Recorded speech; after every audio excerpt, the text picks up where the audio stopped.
And Mia, you are obviously a model and you're Miss South Africa, but talk about overcoming some of the difficulties that you had to overcome to get to where you're at now. Hello everyone, so I am Mia Roux, your Miss South Africa 2024. And for you who don't know that I am the first differently abled person who has been crowned Miss South Africa, and I am deaf with a cochlear implant. And obviously overcoming my life has not been an easy one. And I think when you go through life as someone that is someone like me, you always feel different, you always feel excluded. There's never a space for you. Everyone is telling you a truth that is different than your truth. Everyone is telling you that you're not capable, that you are not able to do things, you are not intelligent. Everyone has to do everything for you. And I think when you go through life with that story being told to you, and you feel like, but I cannot relate to that. When I do things, I do it well. I am smart. I am intelligent. I can do things. And I think when you go out in life, you have to not be afraid to challenge the mold. But in order to be able to challenge the mold, you have to be so authentic in who you are and stay true to who you are. Because the only way you can find the parts that were meant for you is if you are true to yourself. And to find the opportunities that were meant for you if you are true to yourself. And overcoming life, you just really have to stay true to who you are and true to your identity, because that is the only way you can create new paths that will open paths that were meant for you. Thank you. Were there moments, Mia, where you felt like I want to give up, but you kept pushing on? I mean, talk about that.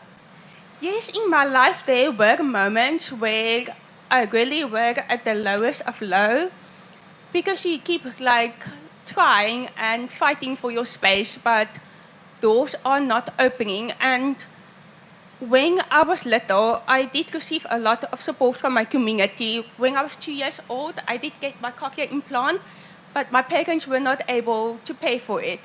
And then the community rallied together to help raise funds for my cochlear implant, which gave me the gift of sound. But the work only just started. And I entered a school when I was 2 years old, where I had to learn to speak, so I knew what it was like to work very hard since I was 2 years old. And it's hard when you work very hard, but doors are not opening. And I think what has been my saving grace, for example, with Miss South Africa, when I entered the platform, they were so relentless in their pursuit of learning how to be inclusive, on seeing how can they make things work for me. Because just because you do things differently doesn't mean you can't do it well. And we need to be open to people doing things differently and allowing them to be the first to create new trends and to set new molds. And thank you, Mia. And I want to ask you both the same question. I mean, were there moments where you have been tested and said, I can't do this? Because at the same time, this is money for you both, right? You're investing your time, your money. Gavin, maybe you start. I think for me, a lot of my work that I do, and because I came from this different background, it's always about finding a space in something. And I think fashion can be very disorganized, it can be very alienating, and it can be very siloed. So I think breaking down those things are a very big thing. But also, we are creators. You create something, you put it out there, and once you put it out there, it doesn't belong to you. You face a huge amount of criticism or acceptance. And that requires a stamina inside you to realize that you've got to work above that, you've got to rise above that, you've got to just, again, stay true to what you believe in. I think for me, I don't give up anymore, and I really don't give up anymore because there's so many people around me that are dependent on a livelihood. So for me to be giving up means that I'm giving up on providing them this opportunity of pursuing their own dreams. So I'm quite, I think, and it comes with age, I think as you're younger, you take things far more seriously. Everything hurts a lot more. The highs are highs, the lows are very low. But with age comes a level of contentment, but also a strong understanding of where you want to be, especially from a business perspective. And you have to realize that I have a big team around me, and all of those people are really dependent on me. So a single hiccup in the road is not something that defines me. It's not something that defines a business. And if that single hiccup defines who you are, your business, then you've really got to relook at your business and think, is this business strong enough to sustain these things? And obviously, Craig, my very esteemed colleague next to me, we both have a lot of staff behind us, and I'm sure he himself will have a few insights around that. But I can tell you now, I don't give up easily. Okay. Yeah, I think for me it's the importance when you do hit those. I mean, and there are many through your profession. It's the time you've actually got it. I believe you've got to take constructive criticism correctly and be able to accept it, hear it, don't reject it, and have the ability to adapt and reinvent, and not always think you know better, but stay true to what your core belief is and what you believe is your ethos and your design. But as long as you can be adaptive and reinvent yourselves, you can stay relevant all the time. I've been in the industry for 30 years now, which is quite a long period, and I've started as a menswear designer. Now I'm stronger in ladies wear. I do much more ladies wear. I've got a fragrance line. I do cosmetics. I've done furniture. I've done swimwear. I've done What don't belts. you do? Yeah, so I've done a whole lot of different genres of design, and that is reinventing and being adaptive. I mean, I'm sure as listening to Mac speak now that the Mac representative, you've seen that makeup, and I think thanks to TikTok and all these things, has become such a huge trend in the world. It's all overtaken from clothing and that. And for me, that was another form of how can I bring my design ability, how can I learn about makeup and fragrances and everything. And that is a good example of reinvention. Not to always say, stick to this is what I do, but I think it's honing the craft of what you do and changing your craft. And your craft can be different all the time. As I said, I started as a menswear designer. It's a small part of my business now. And I love learning new craft and new craft of getting behind these things. So you're constantly learning is what it sounds like. Constantly learning. And I've got 13-year-old children, which make me learn, and I'm plugged into young society now because of that, and you've got to stay relevant all the time. You can't be, well, I do it this way. That's the way I've always done it in the 80s or the 90s and what have you. I think that is really important. And I mean, to go also, so a big thing, I came from, Gavin, also a time when there was this old guard of fashion designers and who it was in the industry and everything. It was the old world, and there was kind of no space for newness or for change of thought, and it was not free thought. There was a lot of nepotism and people that had been in the industry or just some kind of thing. And for a long time, the press even sometimes still ignores or does ignore some of your what you say and what you did. The thing is, as long as you love your being in fashion, being in clothing, being whatever, and do it, that there are good times, there are bad times. And the things that will get you through the bad times are that it's a true calling, and it's something that you really love doing. Because then it's fine. You can survive it, those bad times. And you were mentioning TikTok, and I mean, we've seen the industry evolve so much. When we think about the various platforms that are now available to artists today, in order to have that staying power and that resilience, is it more difficult, or would you say it's maybe a little bit easier to stand out and stick around? Sure, I don't know. That's a question that what's the future of TikTok? Yeah. Or how is it instant, and is it going to, as quick as that trend comes in, it's going to go Right. out? So again, I think if you're promoting a product or something on it, and it has got the legs, and it is even sustainable, because that's a strong word, it has got some level behind it, it will always go forward. And I just think it will be another platform, as fashion shows were a platform once. Press, media, magazines. We don't see magazines. If we thought it was a life or death thing in a magazine. If you weren't in a magazine, or you were in a magazine, it would make your career.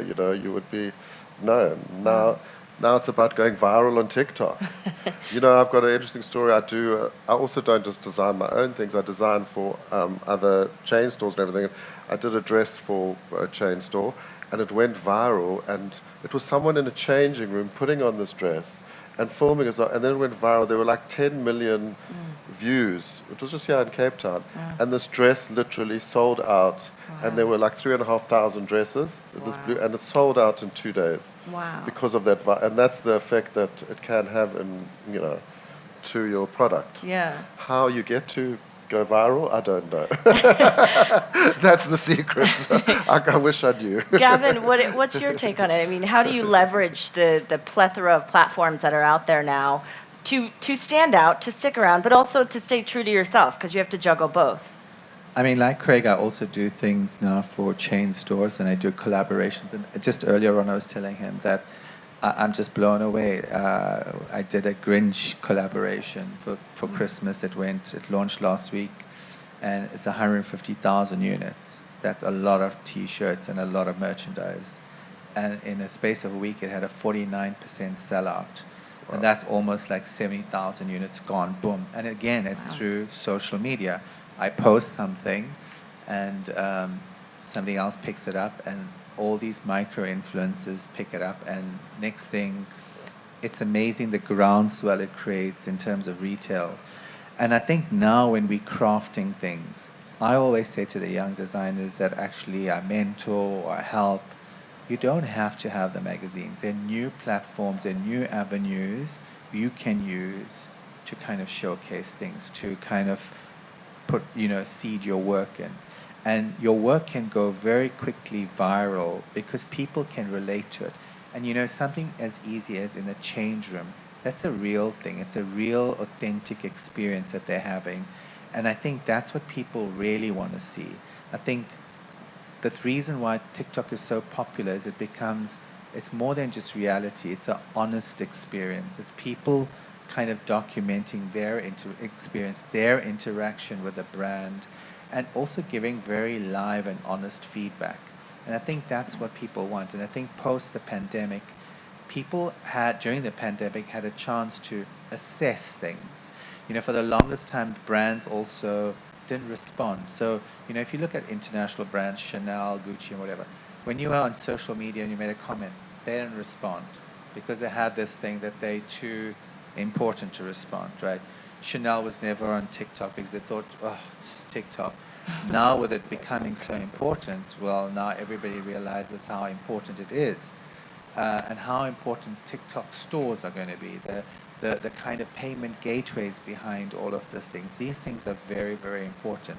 And so in my work also, this concept of agility. So not to be too set in what you do, but to be able to quickly pivot and to be able to say, oh, that's not working, let's look at this. And also not to be too set in your ways, because the minute you don't embrace change is a minute I feel that you have a problem. So change is the only constant you're going to have around you, the only constant. And you need to understand that if you fight it all the time, you're going to add a level of stress to the business, a level of stress to yourself. But if you embrace it, you will find those solutions come very much more easily to you. Mia, do you agree? I'd love to hear your perspective on the intersection of all of these platforms and how you use it to stay true to yourself, but also be visible.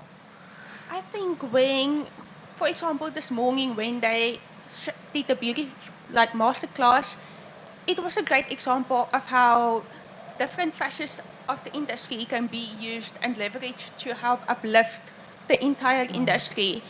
And for me personally, I do think, or what I can do from my perspective, because I'm not a fashion expert, but what I can do is when I collaborate with fashion designers and with all the other industries that come in hand with it, I can help to shine a light and help to preserve African cultures and African fashion and everything that is special about it.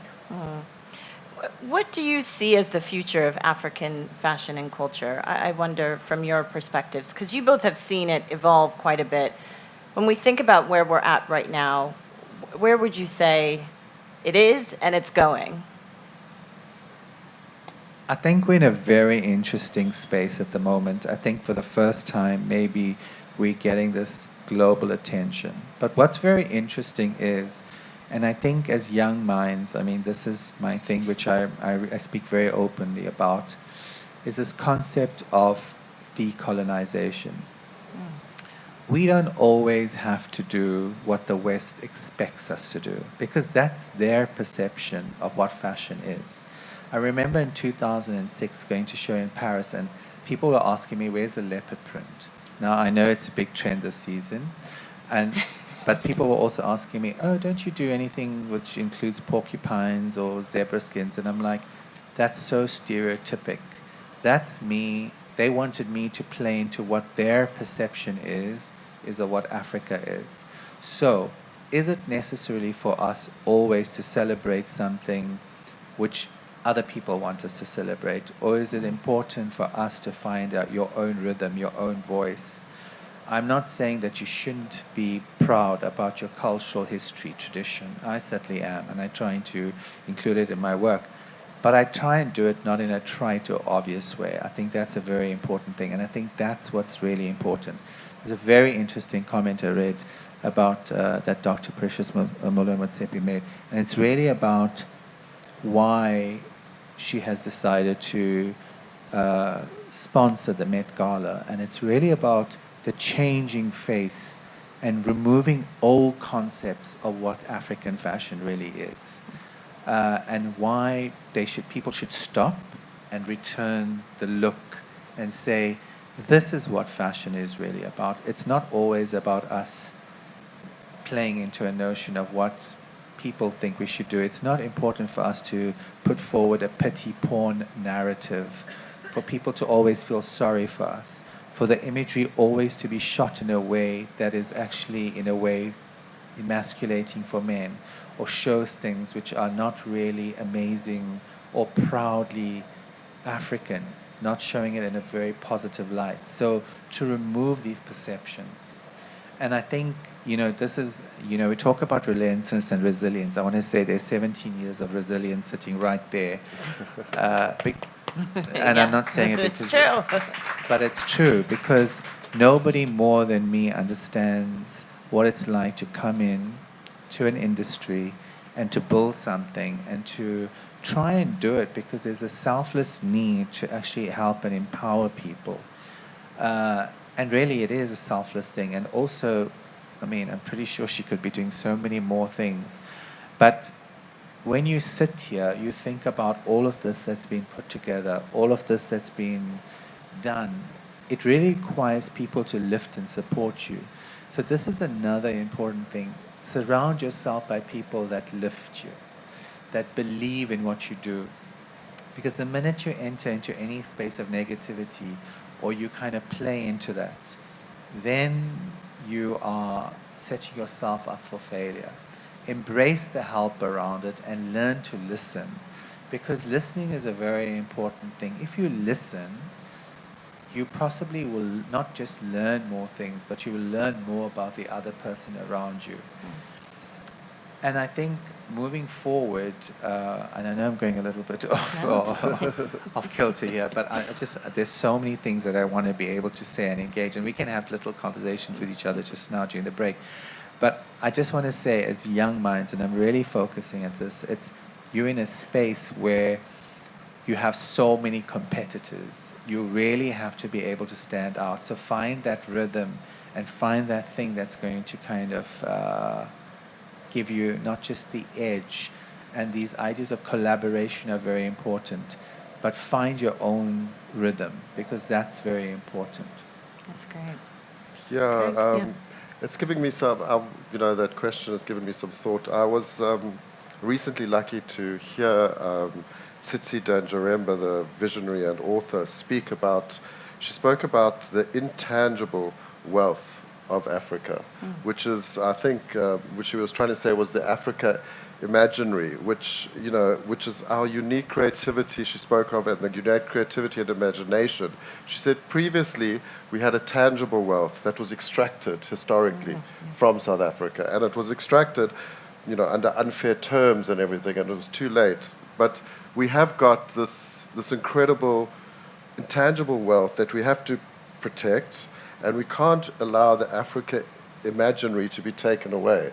So how do we do that? We've got to harness it ourselves and have the power ourselves, and that transcends into design and fashion, I think. We've got to own it ourselves. It's got to be our own thing. We can't let it be owned by the rest of the world. And I think an important thing is we always say, what is African fashion? You know, we're a big country of 65 million people. I believe in it. I believe it strongly in the South African market, the African market as well, that we've got enough of a continent as well as a country to design, manufacture, and supply our designs here. It might have some Eurocentricity, it might have some Japanese centricity, it might have some South American, but it's just being African and South African will make it African inspired. You know, and I think we're seeing a lot of I know Gavin's collaboration with department stores. I've got collaborations where they've got a pure South African brand, and the DNA of that brand to 800 stores is one of their brands is South African inspired, African inspired. But it's not, as Gavin would say, leopard print or what have you. It's what you can, you know, it's international. You'd be proud to wear it, but you would wear it with, you know, because it's just appropriate to where we are in the world, in this stage. So I think that is that. So, and after that, after you've been able to supply your own market of 63 million people, or then Africa, if you're doing that successfully, take it on to the world. But you don't have to jump over your country first. I believe strongly in that. You know. Okay, yeah. I just wanted to add something, because what Craig was saying is very, very important in terms of the fact that you don't always have to think that your work has to be kind of in some way authenticated by doing something overseas. Yes, it's great for you to be supplying people. It's great for you to be winning an international prize. That's amazing. It lifts all of us.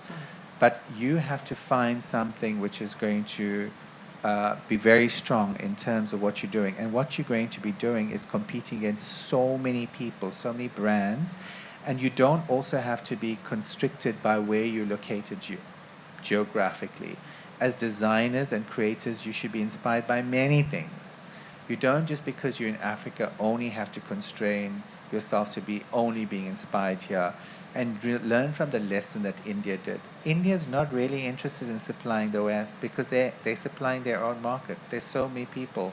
And what Craig is saying is that we are kind of products of showing you that actually we create most of our value in supplying our public and the continent on Africa through working with department stores. So just think about it, the level of wealth and that intangible wealth that lies here, because we're constantly looking to do something elsewhere, but actually it lies here. You know, it's like Dorothy running up and down the yellow brick road in The Wizard of Oz, and finally realizing, oh, it was always in me. I was running and looking for something elsewhere, but it was right here. Did you just see Wicked? I love Wicked. Okay, it was like, that seems like a nod to Wicked. Just want to ask you three about the power of networks. You talk about bringing people along and the people you surround yourself with, the role models, but also the people coming after you. Mia, I wonder, how do you think of the people around you? Because I'm sure it's competitive to stay relevant and resilient in this industry. How do you form the right network to keep you grounded? You know, there is a saying, if you want to go fast, go alone. If you want to go far, go together. And I believe choosing your support network, you have to choose the people that truly believe in you for you and who support you for your unique ideas and your unique creativity and who can truly see what you bring to the table.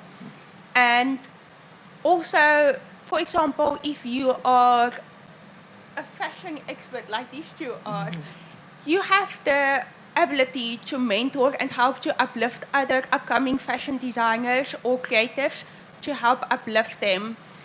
And we all, in some way, can be someone's community, and we all are, in some way, a product of our community. So just by showing support where we can really help to uplift one another. How do you think about the next generation of models coming after you? I mean, how do you show support for them?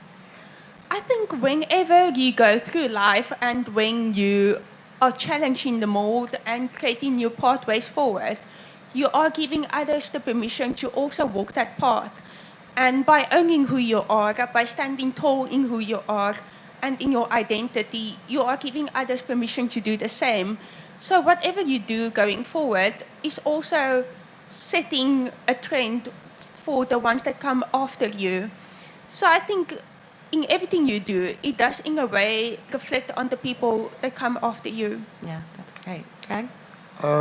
Yeah, for me it was, I give thanks to people that gave me a break in life, but they gave me the break, they said sink or swim, you know, and it was just go and find your way. So it took me a bit longer, I think, to find that way. And I've got a collective now called Maze Collective, and I've got 5 designers that one's been with me for 20 years, that they've got their own brands, and they've run each of their own brands, but I mentor them in the business side of how to run it successfully, and it's theoretically their labels and it's their design process, but what I bring into them is my know-how and knowledge and paying it forward in a way. The latest brand is like 6 months old, and it's a designer that worked for me for 2 years, and she's eventually launched her own brand, and it's doing really well. But so she's kind of, I've mentored her, so she's jumped forward quicker. But it's hard lessons that didn't have to be hard lessons if someone had actually informed me and taken the way. So it is, I think that's for me, is what I've learned, and I feel if you pass it on and pass it forward, you know, it's kind of cliched that, but I think you can, and that's what I'm doing, and hopefully this collective will grow, and yeah, we all can help each other, and I think working together, I think, is part of it, you know, that collaboration is everything. Gavin? I always say that things like this are important because it builds communities of good practice. And that's the one thing we have. You know, networks are easy, but good communities of support, very, very difficult. So when you come to these things, embrace the people around you, form this connection, but be part of a community. Because this is a big thing that our fashion industry doesn't have. We have networks, but not really a sense of community that you can really pick up the phone and say, you know, I need your help, can I get your advice? I mean, I made a promise many years ago that I wouldn't ignore a young designer if they emailed me. So every email that I get, even if it's just a 1-liner or 2-liners, I make sure I respond because I remember how important that is. And talking about passing it on, I mean, many years ago, Dr. Precious Moloi-Motsepe and myself, we did a project which was called Say Couture, where we took 4 designers back then. They were relatively unknown designers. Nobody who knew who David Clolly really was, Tula Sindi, Craig Jacobs, or Tabani Mavundla. And the idea was to take them to Paris. We knew we weren't going to overnight put them on the front page of Vogue. But the idea was to show them this is how the world operates. This is what you should aspire to, and this is the level and the standard you should go to. Obviously, we faced huge criticism. We said people saying we were throwing them to the lions, we were doing all crazy things. But guess what? They came back and they became very entrenched brands. Till today, they are super entrenched, okay, in what they do. And our idea, which we always said to them, was you don't have to pay us, but can you pay it forward? Can you help the next person? I'm very happy to say in my studio, most designers who are very established in the country at the moment have come through that studio. And I'm happy that they've come through, learned stuff, and they've moved on. I've never expected them to work for me permanently. That's never it. In fact, if you ever get an internship at me, the condition is when I say you must leave, you have to leave because I think you're ready to take on the world. And the next person must come in. So I think those communities of good practice are very important. call it networks, call it whatever you want. But I think that's kind of where we need to be, and especially, I call it the hustle. I said, you got to really hustle. You got to go out there. You got to connect with somebody, because I remember what a hustler I was when I started.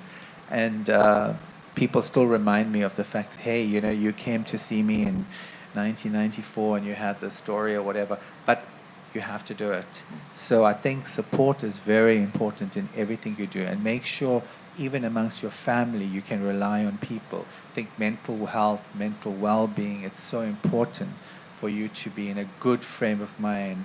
I mean, I was very lucky. I had amazing parents who kind of gave me the wings to pursue my crazy ideas. I think they still think I'm crazy in some way. But if you have that supportive emotional infrastructure, you can do anything.